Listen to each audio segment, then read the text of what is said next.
नमस्कार, मोतीलाल ओसवाल स्टूडियोज में आप सभी का एक बार फिर से स्वागत है। मैं हूं आपके साथ कंचन नौटियाल और आप देख रहे हैं खिलाड़ी नंबर 1। इसके साथ साथ इस टाइम पे मार्केट की तरफ नजर डाली जाए तो मार्केट का जो मूड माहौल है हमें जैसा देखने को मिल रहा था वैसा ही है। कोई इसमें मेजर अप चेंज हमें देखने को नहीं मिला है, चाहे हम डाउनवर्ड ट्रेजेक्ट्री में बात करें, चाहे हम इस टाइम पे बात करें अपसाइड ट्रेजेक्ट्री में। कोई रेजिस्टेंस इस टाइम पे ब्रेकआउट होता हुआ नहीं दिखाई दिया है। सपोर्ट लेवल्स जो हैं वो भी नीचे जाते हुए और दिखाई नहीं दिए हैं, लेकिन कुछ पॉकेट्स है जो यहाँ पे अच्छा खासा जो कारोबार है वो करती हुई दिखाई दे रही है। बैंक निफ्टी का मोमेंटम भी हमें एक रेंज में, दायरे में कारोबार करता हुआ दिखाई दिया है, लेकिन जो मिड कैप है, स्मॉल कैप है, वहां का जो मोमेंटम है वो अभी भी पॉजिटिव साइड में बना हुआ है। इनफैक्ट अगर हम बात करें इस टाइम पे कि एडवांस डिक्लाइन कैसा है, एक बार उसकी प्लेट सामने लेके आइए, देख लेते हैं कि वहां पे जो रुख है वो किस तरीके का है। स्टार्ट्स बोलते हैं कि जो बढ़ने वाले शेयर्स हैं वहां की जो ट्रेजेक्ट्री है वो अपर हैंड में है और जो गिरने वाले हैं दैट इज अराउंड 993, यानी कि इस टाइम पे जो बुल्स है वो मार्केट को लीड करते हुए नजर आ रहे हैं। कंट्रीब्यूशन की बात करी जाए तो देख लेते हैं कि कौन इस टाइम पे बुल्स के सपोर्ट में खड़ा है और कौन है बियर के साथ ही। HDFC bank, Mahindra and Mahindra, Reliance और ग्रासिम यानी कि दिग्गज इस टाइम पे बुल्स के पास आके खड़े हो गए हैं बियर साइड में। ICICI bank, Larsen and Toubro, भारतीय एयरटेल और बजाज फाइनेंस बियर्स को सपोर्ट करते हुए नजर आए हैं। ऑन एंड ऑल अगर हम बात करें मार्केट की तो एक रेंज में ही कारोबार करता हुआ नजर आ रहा है, क्योंकि इस टाइम पे अगर हम बात करें डोमेस्टिक क्यूज की, दो वो काफ़ी ज़्यादा पॉजिटिव बने हुए हैं। कल हमें ग्लोबल मार्केट में पॉजिटिव नोट में ही बंद होते हुए नजर आए थे। साथ में जो डीआईएस है उनका जो फ्लो है वो काफ़ी ज़्यादा अच्छा बना हुआ है। एफआईज इस टाइम पे परसिस्टेंट है, मिड कैप में शानदार तेज़ी है, अर्निंग कंप्लीट हो गए हैं। अर्निंग के बाद जो हमें रिव्यू देखने को मिला है वो भी हमें पॉजिटिव साइड में ही देखने को मिला है। तो तीनों के तीनों खिलाड़ी हमारे साथ ऑलरेडी जुड़ गए हैं। आशीष कयाल जी हमारे साथ हैं, ओम जी हमारे साथ हैं और हरीश जी भी हमारे साथ जुड़ गए हैं। Good morning. गुड मॉर्निंग जी, सबसे पहले हरीश जी मैं आपके पास आना चाहूंगी। कैसा लग रहा है बाजार का मूड माहौल, क्योंकि ऐसा कोई हमें हैरान करने वाला क्यू तो अभी तक नहीं आया और एंटिसिपेटेड भी नहीं है। एक जो मेजर इवेंट है वो है आरबीआई की पॉलिसी, लेकिन वो भी डाइजेस्टेड है। अब किस तरीके के हम संकेत समझे मार्केट के? Good morning. मार्केट में देखा है तो अभी तक भी वही रेंज में मार्केट मूव हो रहा है। अगर देखा है तो ऊपर लेवल पे बिल्कुल सेलिंग प्रेशर देखने मिल रहा है निफ्टी में, क्योंकि मल्टीपल टाइम्स ट्राई कर रहा है, कोशिश कर रहा है मार्केट 24,850 निकालने का, लेकिन बिल्कुल वहां पे रेजिस्टेंस जोन है। तो मुझे लग रहा है कि नीचे के आसपास भी सपोर्ट जोन तो है ही है, जो 450 है, 24,450 कह रहा हूँ। तो मुझे लग रहा है कि यही रेंज में रहेगा कुछ टाइम पीरियड के लिए। लेकिन एक ही चीज ट्रिगर है हो रहा है कि ये पहली बार कुछ दिनों के बाद 20 डे मूविंग एवरेज के नीचे निफ्टी ट्रेड कर रहा है। तो मुझे लग रहा है कि क्लोजिंग बेसिस में देखना चाहिए। अगर 20 डे, कल के सत्र में भी मॉर्निंग के टाइम पे 20 डे मूविंग एवरेज के नीचे निफ्टी ट्रेड कर रहा था, लेकिन रिकवरी हो गया, ऑलमोस्ट 20 डे के ऊपर ही क्लोज किया था। तो मुझे लग रहा है कि एक ही चीज कंसर्निंग है कि यार 20 डे मूविंग एवरेज के नीचे टेक्निकली क्लोज नहीं होना चाहिए। तब तक मैं अभी भी पॉजिटिव रहूंगा निफ्टी में। और बैंक निफ्टी मुझे लग रहा है कि आउट परफॉर्म कर सकता है फिलहाल वंस अगेन। तो आज के सत्र में अकबर रिटेस्ट किया था ऑल टाइम हाई का, लेकिन वहां पे भी सेलिंग देखने मिला। मुझे लग रहा है कि बैंक निफ्टी में थोड़ा बहुत, क्योंकि एचडीएफसी बैंक की बात स्पेशली बात करते हैं कि वो टेक्निकली एक शॉर्ट टर्म ब्रेकआउट दिया है, मुझे लग रहा है कि बैंक निफ्टी में ज्यादा मोमेंटम देखने मिल सकता है आगे। और मार्केट में अगर देखते हैं तो मिड कैप और स्मॉल कैप में मजबूत स्टॉक स्पेसिफिक में अच्छा खासा मूवमेंट बना हुआ है। तो मुझे लग रहा है कि स्टॉक स्पेसिफिक अप्रोच बन के रखना चाहिए आज के लिए। ओके, तो बैंक निफ्टी का जो मोमेंटम है वो इस टाइम पे पॉजिटिव साइड पे दिखाई दे रहा है। मूविंग फॉरवर्ड, ओम जी क्या लग रहा है बाजार का मूड माहौल, कब ये दायरा हमें टूटता हुआ नजर आएगा? गुड मॉर्निंग कंचन जी, गुड मॉर्निंग सभी पैनलिस्ट को। इनफैक्ट जो हमने लास्ट दिन पे हमने बात करी थी, जो निफ्टी और bank Nifty precisely range bound market में ट्रेड कर रहे हैं। लेकिन आज bank Nifty all time high obviously उन्होंने वायलेट किया है, बट सस्टेन हमें यहाँ दिखाई होता हुआ नहीं दिखा है। और यहाँ पे थोड़ा कंसर्निंग है कि मार्केट एक जब तक सक्सेसिव, इनफैक्ट अगर 2 दिन की क्लोजिंग अगर ऊपर अगर 56,000 के आसपास अगर नहीं आती है बैंक निफ्टी में, तो एक थोड़ा सा एक माइनर पुल बैक एक्सपेक्टेड है कि आ सकता है, but it will be too early to say. हमारा जो सीमित दायरे में ही काम करने का रेंज रहेगा। अगर इंट्राडे प्रोस्पेक्ट की बात करें तो बैंक निफ्टी कहीं ना कहीं 55,700 के आसपास एक सपोर्ट होता हुआ, अगर वहां से अगर अगर लेवल्स दिखाई देते हैं तो एक शॉर्ट टर्म बाइक अपॉर्चुनिटी हमें देखने को मिल सकती है। वहीं निफ्टी की बात करें तो एक थोड़ा सा अगर 24,600 के नीचे अगर फिसलता है तो नेक्स्ट सपोर्ट लगभग 24,550 के आसपास रहेगा। बट चुनिंदा स्टॉक में यहाँ पे कामकाज काफी अच्छा होता हुआ दिखाई दे रहा है। जो हमारी नजरें हैं वो तीनों सेक्टर पे हैं, large cap, small cap and mid cap भी। अगर वहां हमें ऑब्वियसली तो कैपिटलाइज हमें इन जैसे शेयर में ही करनी चाहिए अभी फिलहाल के लिए। ओके, तो ये ओम जी ने हमें पूरा का पूरा जायजा दे दिया है बाजार का, क्या इस टाइम पे लग रहा है ल्यूक्रेटिव और कहाँ पे इस टाइम पे थोड़ा सा क्रूशियल अप्रोच आपको बरतनी चाहिए। मूविंग फॉरवर्ड, आशीष जी, आप क्या कैसे रीड कर रहे हैं मार्केट को, कहाँ पे स्ट्रेंथ नजर आ रही है, कोई ऐसा पर्टिकुलर सेक्टर आप आइडेंटिफाई कर रहे हैं जहाँ पे एक खरीदारी के मौके बन रहे हैं? देखिए ओवरऑल जो बाजार का रुझान है वो सीमित दायरे में सभी ने वो ही कहा है। और यहाँ पर इंटरेस्टिंग चीज ये है कि 15 मई को एक कैंडल बनी थी जहां निफ्टी ने लो बनाया था 24,494 का, हाई बनाया था 25,116। और अगर आप देखें तो जो 10-12 दिन से जो रुझान है वो इसी कैंडल के अंदर बन रहा है। तो यहाँ पर अभी भी कहीं पे ना ब्रेकडाउन आया ना ब्रेकआउट आया ऊपर की साइड, एक पूरे के पूरे रेंज में। लेकिन एक कंसर्निंग चीज ये बनती हुई आ रही है कि इसने मल्टीपल अटेम्प्ट दिए थे 24,800 के ऊपर, इसने 15 मिनट या आवरली क्लोज नहीं कर पाया आज के दिन भी, और वहां से प्रेशर बन सकता है। तो ओवरऑल ऐसे में चलते हुए सेक्टर स्पेसिफिक में भी कोई लीडर इमर्ज फिलहाल नहीं हो रहा है, लेकिन स्मॉल कैप मिड कैप में अभी भी बाइंग इमर्ज होती हुई नजर आ रही है। तो मिड कैप स्मॉल कैप के साथ ही जाना चाहिए। ओवरऑल बैंकिंग में भी थोड़ा सा दबाव है, लेकिन बैंक निफ्टी फिर भी लाइफ टाइम हाई टच किया, तो bank Nifty overall out performance है। तो सेक्टर वाइज बैंकिंग थोड़ा सा मजबूत हो सकता है, लेकिन यहाँ पर देखना होगा 1-2 दिन का रुझान क्या होता है। ओके, तो आने वाले 1-2 दिन काफ़ी ज़्यादा क्रूशल होने वाले हैं मार्केट के लिए, और बैंक निफ्टी इस टाइम पे बाकियों के कंपैरेटिवली इस टाइम पे थोड़ा सा स्ट्रॉन्ग पोजीशन पे दिखाई दे रहा है। चलिए, ये था मार्केट का ओवरऑल चेक। आगे बढ़ते हैं और इस टाइम पे लेते हैं टॉप कॉल्स। शुरुआत एक बार हम कर लेते हैं सबसे पहले कि इस टाइम पे किस तरीके का ट्रेड दिखाई दे रहा है। स्टर्लिंग एंड विल्सन में खरीदारी की राय थी, टारगेट था 330 का और स्टॉप लॉस 290। वहीं ब्रिगेड एंटरप्राइजेज 2% के रिटर्न अभी तक, टारगेट 1190 और स्टॉप लॉस 1110 का। वहीं चंबल फर्टिलाइजर की बात करी जाए तो यहाँ पे खरीदारी की राय, टारगेट 600 और स्टॉप लॉस जो है वो है 540 का। तो ये अब तक की हमने टॉप ट्रेड्स देख ली है मार्केट के अंदर। आगे बढ़ा जाए और इस टाइम पे नजर डालते हैं कि रिटर्न कार्ड की जो पिक्चर है वो किस तरीके की दिखाई दे रही है। तीनों का पोर्टफोलियो लाया जाए सामने और एक बार नजर डाली जाए कि रिटर्न पोर्टफोलियो किस तरीके के दिखाई दे रहे हैं। इस टाइम पे आशीष जी और ओम जी के बीच में कड़ी टक्कर है। 2.7 के ये रिटर्न इनके जो है पोर्टफोलियो जनरेट करता हुआ दिखाई दे रहा है। इस रेस में हरीश जी थोड़े से पीछे हैं, इनका जो पोर्टफोलियो है अप्रॉक्सीमेटली 1.2% की ऑल ओवर तेजी के साथ इस टाइम पे कर रहा है कारोबार। चलिए आगे बढ़ा जाए और डे 1 का रिटर्न तो हमने देख लिया है, इसके बाद कोई एडिशन? आशीष जी, एक बार मैं आपका सबसे पहले पोर्टफोलियो चेक कर लेती हूं और उसके बाद हम टॉप कॉल्स की तरफ भी आगे बढ़ते हैं। एक बार आशीष जी का पोर्टफोलियो देखा जाए तो स्टर्लिंग एंड विल्सन जहां पे खरीदारी की राय थी 310 का भाव चल रहा है, टारगेट 330 का, स्टॉप लॉस दिया गया था 290, प्रॉफिट बुक।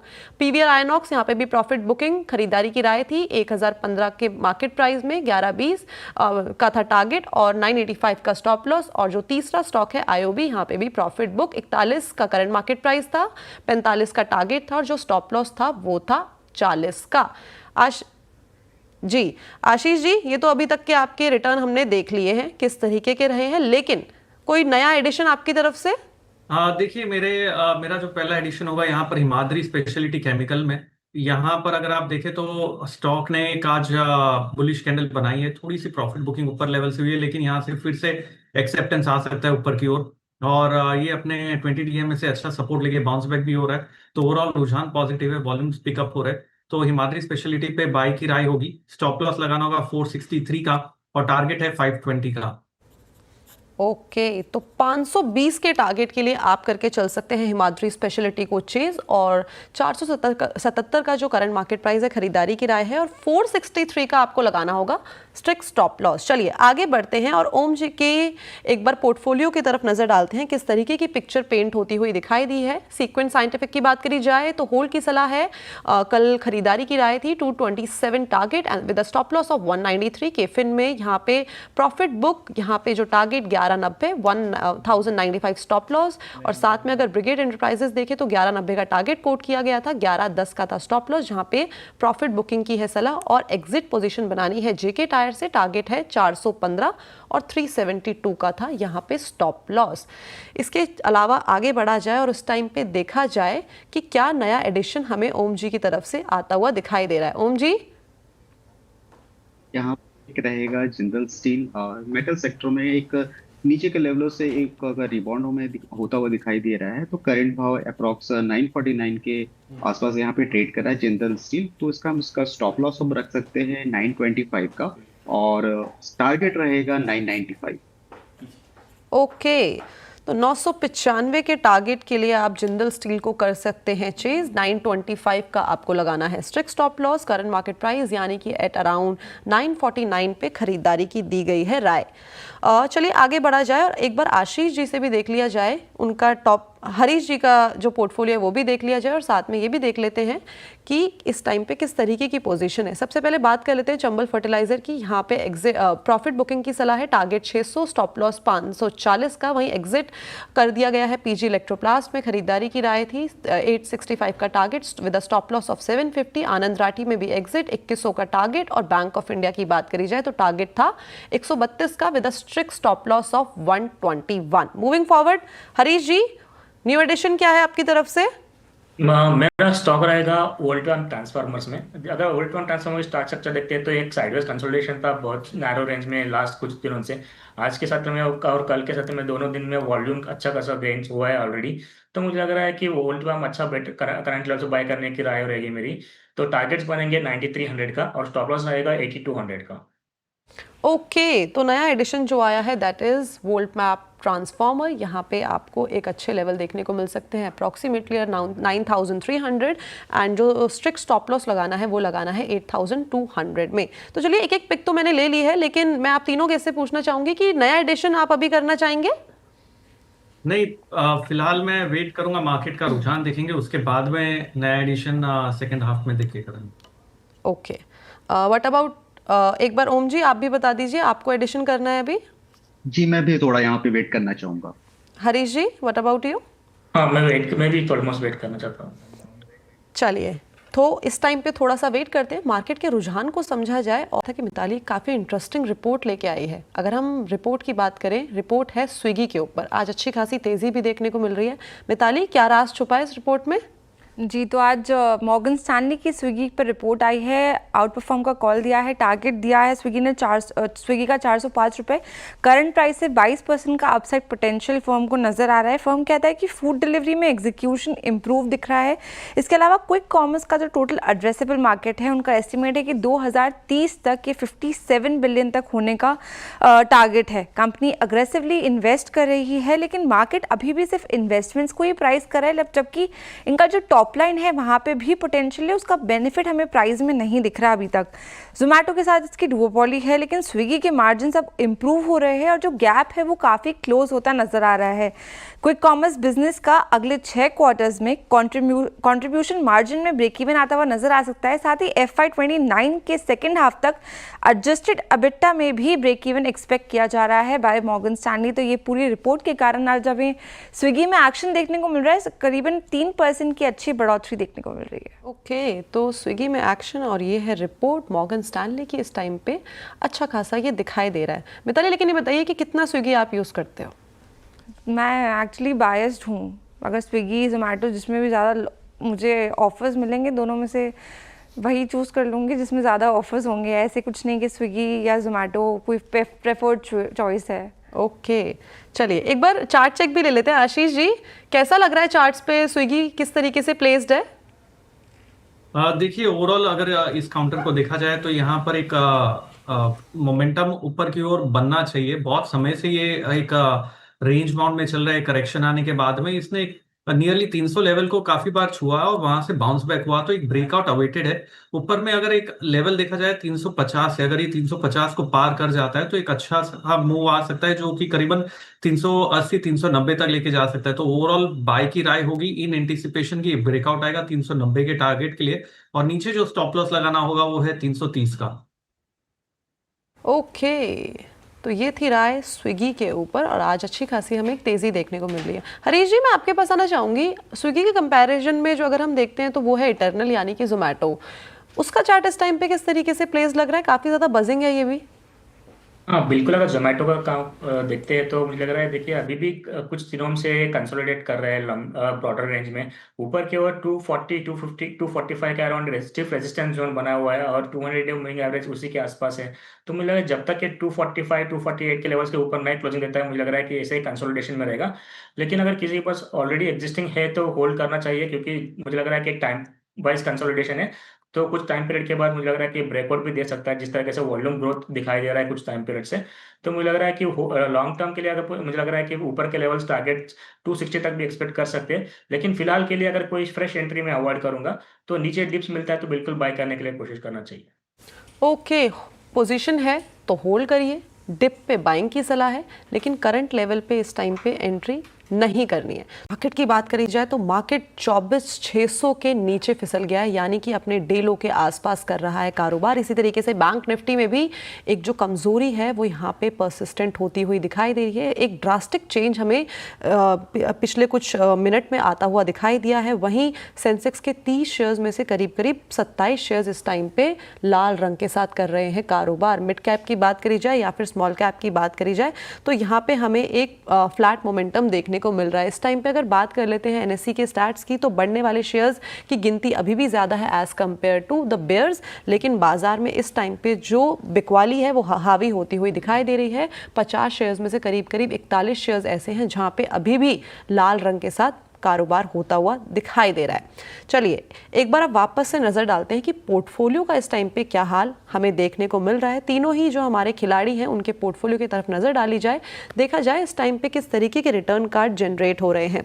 आशीष जी के पोर्टफोलियो की तरफ नजर डालते हैं। हिमाद्री स्पेशलिटी केमिकल्स, जहाँ पे हमने खरीदारी की राय देखी थी, टारगेट देखा था 520 का और 463 का स्ट्रिक्ट स्टॉप लॉस लगाने की दी थी सलाह। पोर्टफोलियो पे नजर डाली जाए, यहाँ पे इस टाइम पे हमें 0.65% की एक नेगेटिव ट्रेजेक्ट्री देखने को मिल रही है। मूविंग फॉरवर्ड बात कर लेते हैं ओम जी के पोर्टफोलियो की, जहाँ पे सीक्वेंस साइंटिफिक खरीदारी की राय थी विद टारगेट ऑफ 227 एंड 193 का आपको लगाना था स्टॉप लॉस। और साथ ही साथ जिंदल स्टील की बात करी जाए तो यहाँ पे खरीदारी की राय टारगेट 995 के और 925 का आपको लगाना था स्टॉप लॉस। देखते हैं कि इस टाइम पे किस तरीके का परफॉर्मेंस है। सीक्वेंस साइंटिफिक करीब करीब 1.12% की डाउनवर्ड ट्रेजेक्ट्री में कर रहा है कारोबार। जिंदल स्टील की बात करी जाए तो यहाँ पे भी 0.21% के हमें नेगेटिव रिटर्न्स ही देखने को मिल रहे हैं। हरीश जी, वोल्ट मैप ट्रांसफॉर्मर, यहाँ पे खरीदारी की राय टारगेट देखने को मिला था 9300 का with a strict stop loss of approximately 8200। लेके आते हैं रिटर्न किस तरीके का दिखाई दे रहा है हरीश जी के पोर्टफोलियो का। यहाँ पे 0.82% की हमें तेजी फिलहाल देखने को मिल रही है। ये तो हमने खिलाड़ियों के स्पेसिफिकली पोर्टफोलियो की बात कर ली। अब पूरा का पूरा एक बार मीटर चेक करते हैं कि किस तरीके का है।